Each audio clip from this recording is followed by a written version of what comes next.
12 முதலமைச்சர்கள் மீது குற்ற வழக்குகள் இருப்பது ஆய்வில் தெரிய வந்துள்ளது. குற்ற வழக்குகளில் கைது செய்யப்பட்டு 30 நாட்கள் சிறையில் அடைக்கப்படும் பிரதமர், முதலமைச்சர்கள் மற்றும் அமைச்சர்களை பதவி நீக்கம் செய்ய மத்திய அரசு மசோதா கொண்டு வந்துள்ளது. இதில் மொத்தமுள்ள 30 முதலமைச்சர்களில் 12 பேர் மீது குற்ற வழக்குகள் இருப்பது கண்டறியப்பட்டுள்ளது.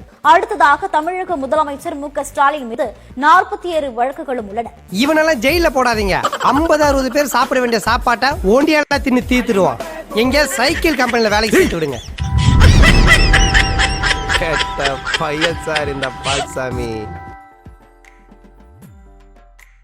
ஜனங்களா நீங்க எதுக்கு ஜெயிலுக்கு போனீங்கன்னு தெரிஞ்சுக்க துடிச்சுக்கிட்டு இருக்காங்க சார். சொல்றேன், மக்களுக்காக சொல்றேன். என் வீட்டுல தான் எடுத்தீங்களா? கலைஞர் டிவி போச்சு பணம். கலைஞர் டிவி தானே காசு போச்சு. என் வீட்டுல இருந்தா காசு எடுத்தாங்க சிபிஐ அப்படி சொல்லி அழுத்தமா சொல்றாரு. அதுக்கு மேல நான் சொல்ல வரும்ல, அவர் அழுத்தமா அதை தாண்டி என்னால சொல்ல முடியும்னு வேற சொல்றாரு. அப்ப ஏன் பேச விரும்பல அப்படின்னு சொல்றாருன்னா அதுலதான் எல்லா விஷயமும் இருக்கு. ஸ்டாலின் தான் இந்த பணத்தை பெற்றுக்கொண்டார். பணம் எங்க இருக்கு? இல்ல ஜெயிலுக்கு போறோம். சொல்லு. நான் சொல்லிடுறியா, அந்த 2 லட்சம் ரூபாய் பணத்தை இந்த வண்டு முருகன் தான் கொடுத்து வச்சிருக்கிறேன். என் வீட்டுல ஏதாவது சிபிஐ எடுத்தானா? யாரையும் எனக்கு பார்க்க வந்தீங்களா? இந்த மதம் கொண்ட யானைய மண்டி போட வச்சு நீ நினைக்கிற மாதிரிலாம் ஒண்ணு இல்ல. மானமங்க படுத்திட்டானுங்க. திமுக ரெப்ரசன்ட் யாராவது தலைவர் வந்து துறைமுகம் அனுப்பிச்சு வச்சாரா? ஒரு அமைச்சர் வந்தீங்களா? அவர் உளறி கொட்டிருக்கிறது என்ன அப்படின்னா, கலைஞர் டிவிக்கு காசு போச்சா போச்சு. எவ்வளவு போச்சு அப்படின்னா 200 கோடி ரூபாய் போச்சு. அப்ப நீ குத்துமதி பார்த்தா கேட்டியா? நானா தான் ஓடிட்டனா? இதுக்கு பேர் தான் போட்டு வாங்குறது. எனவே இதன் அடிப்படையில் வச்சு சிபிஐ மீண்டும் தன் வழக்க அதை புதுப்பிக்க முடியும். இதுல மீண்டும் அமலாக்கத்துறை உள்ள வரணும். ஐயோ, ஒரு நிமிஷத்துல உடம்பெல்லாம் குப்புன்னு வேர்க்குதே. என்ன புடிச்சுக்கடா கைட்டாங்களா? கனிமொழி உள்ள வர வரைக்கும் 2 மாதங்கள் ஆராசா உள்ள இருக்காரு. இந்த 2 மாதங்கள் ஆராசா உள்ள இருக்கும்போது யாருமே திமுக காரமே பார்க்கல. யாரு நிர்வாகி யாருமே. நான் அரசாணை 2 மாசம் கழிச்சு கனிமொழி உள்ள வருது. அது வரைக்கும் நீலகிரி உட்பட எத்தனை பேர் வந்து பார்த்தாங்க?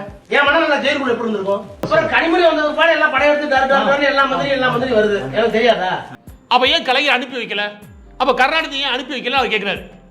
ஏன்னா கனிமொழி வந்ததுக்கு அப்புறம் தான் அவர் அனுப்பி வச்சாரு. அது வரைக்கும் அனுப்பி வைக்கிறார்.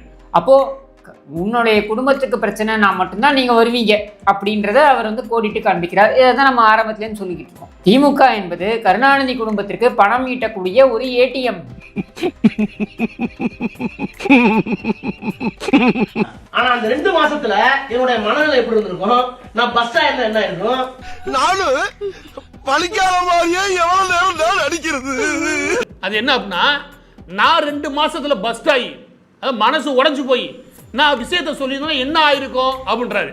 அப்ப நிச்சயம் குற்றம் நடந்ததுக்கான எல்லா விஷயமும் வெளியே வர்றதுக்கான சூழல் இருந்திருக்கு. அதற்கடுத்து ஒருபடி மேல போய் 25 வருஷமா என் மனசுக்குள்ள பூட்டி வச்சிருந்த என் குடும்ப ரகசியத்தை உன்கிட்ட சொல்லியிருக்கேன். இது நமக்குள்ளதான் இருக்கணும். கடுகளவு வெளியே கசிஞ்சா கூட முதலாளியை நீ உசுரோட பார்க்க முடியாது. அழகிரி ஒரு நாள் வராது. ஒன்னும் ரகசியம் இல்ல. அழகிரி வந்து கனிமொழி அரசாணை கொடுப்பாரு.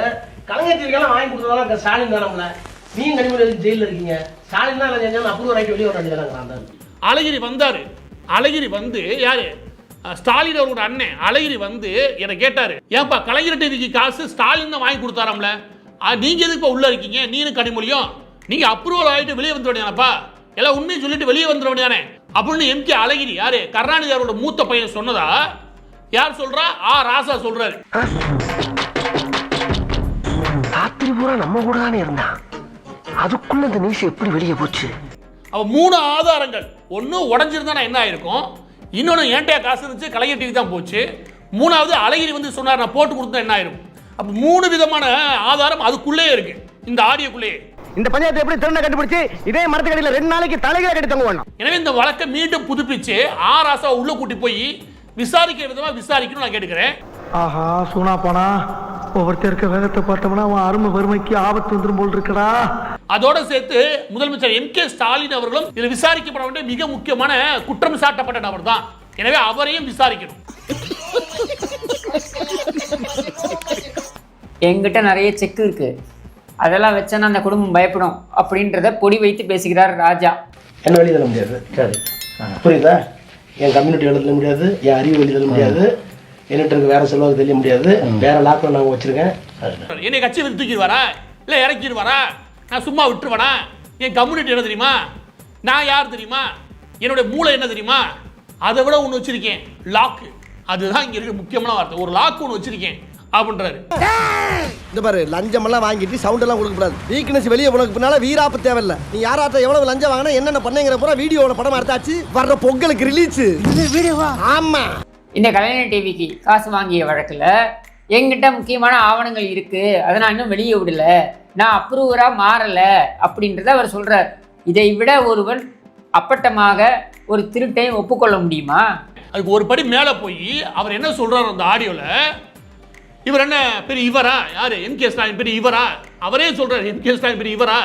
இப்ப அவருக்கு தான் பெரிய பிரெயின் இருக்கா? டெல்லிக்கு போகும்போது அப்படி இங்கிலீஷ் குட்டிக்கு வர ஒண்ணு. அவர் டெல்லி போய் அப்படியே அங்க இங்கிலீஷ்ல பொழந்து கட்டிட்டு வரா அப்படின்னு மட்டமா பேசுறாரு. ஒரு மணி போல போய் இவருக்கு எம்ஜிஆர் நினைப்பா அப்படின்றாரு. ஓப்பனா சொல்லுவா, நீ ஒருத்தே கிடையாதுடா. அதெல்லாம் அவருக்கே தெரியும். ஒருத்தர் வேஸ்ட், இவன் ஜீரோ வேஸ்ட். அப்ப இவங்க பேசும்போது தெரியுது எம்.கே. ஸ்டாலின் மேல இவங்களுக்கு என்ன மரியாதை இருக்குன்னு. அதான் நான் சொல்றேன், இரண்டாம் கட்ட தலைவர்கள்ல ஒருத்தருக்கு கூட எம்.கே. ஸ்டாலினுடைய திறமை இருக்கு, அது நல்லாவே தெரியுது. அந்த ஆள் எந்த திறமையும் இல்லாத ஆளு, அந்த ஆள் பொம்மைமா இருக்காரு. பொம்மைக்கு சாவி கொடுத்தா டக்கு டக்கு டக்குன்னு கை தட்டும் பாருங்க, அது மாதிரி இருக்கிற முதலமைச்சர் தான் நம்ம தமிழ்நாட்டுக்கு கிடைக்கப்பட்ட முதலமைச்சர். எம்.கே. ஸ்டாலின் எந்த திறமையும் இல்லைன்றத முதலாவது பிடிஆர் பழனிவேல் தியாகராஜன் சொன்னாரு. அதுக்கப்புறம் அதுல கொள்கை ரீதியா இருக்கக்கூடிய ஒரு நபர்னா ராசா, அவர் இப்ப பொழந்து விட்டார். இந்த ரெண்டு முக்கியமான அறிவு ஜீவிகளுமே என்ன சொல்றாங்க, எம்.கே. ஸ்டாலின் குடும்பத்துக்கே எந்தவித திறமையும் கிடையாதுட்டாங்க. நான் குற்றம் சாட்டுறேன் சார், நீங்க முதலமைச்சராக இருப்பதற்கு எந்த விதத்திலும், போலீஸ் மட்டும் இல்ல, உங்களுடைய ஸ்டேட்மெண்ட் உளறல் எல்லாம் சேர்த்து சொல்றேன், நீங்க முதலமைச்சராக இருப்பதற்கு எந்த தார்மீக அடிப்படையும் கிடையாது, அது எந்த விதமான தகுதியும் உங்களுக்கு கிடையாது. மாண்புமிகு எதிர்க்கட்சி தலைவர் பழனிசாமி அவர்கள் என்ன சொல்றாரு? கருணாநிதி குடும்பத்தில் மட்டும் திரு ஸ்டாலின் பிறக்கவில்லை என்றால் ஒரு கவுன்சில் கூட ஆக முடியாது. நீ கேட்ட ஒவ்வொரு கேள்வி என்ன செருப்பால் அடிச்ச மாதிரி இருக்குடா. மாதிரி இல்ல, உண்மையிலே செல்பால் தான். அந்த அளவுக்கு திறமை இல்லாத ஒருவர் என்னை பற்றி விமர்சனம் செய்வதற்கு என்ன தகுதி இருக்குது? சேக்கிழார் எழுதின கம்பராமாயணம் தொடங்கி சேக்கிழார் எழுதின கம்பராமாயணம் தொடங்கி